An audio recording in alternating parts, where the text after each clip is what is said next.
Rhode Island Governor Gina Raimondo enjoyed a mostly warm reception from senators vetting her nomination to be the nation's next Commerce Secretary. Raimondo appeared virtually, answering questions for about 2.5 hours today about how she would lead the Commerce Department. And now we want to bring in 12 News Politics Editor Ted Nesi. He's been tracking the confirmation process and watched today's hearing. He's joining us now live via Zoom. Ted, as Steph Machado reported earlier in the newscast, it certainly seems like Governor Raimondo is on track to be confirmed, and pretty soon.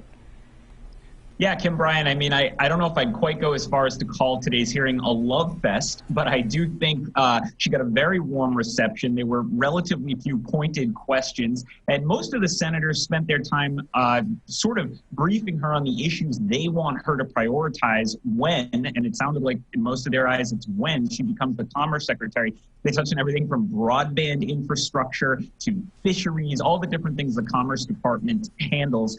And I think the most important comments came at the end from Roger Wicker, who's the Republican chairman of the Commerce Committee. He told her, "I don't think you're going to be governor of Rhode Island much longer," indicating she is well on track to have a confirmation vote soon that probably will be pretty bipartisan. And Ted, based on that comment right there from the chairman, it looks possible that Governor Raimondo could be finished as Rhode Island's governor pretty soon.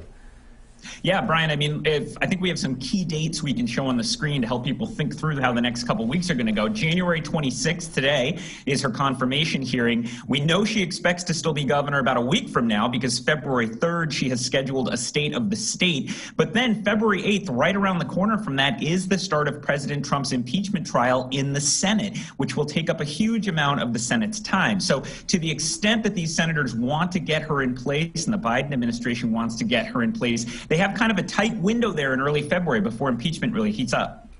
And Ted, you've also been keeping tabs on the incoming governor, Lieutenant Governor Dan McKee, and learning a bit more about the transition just today.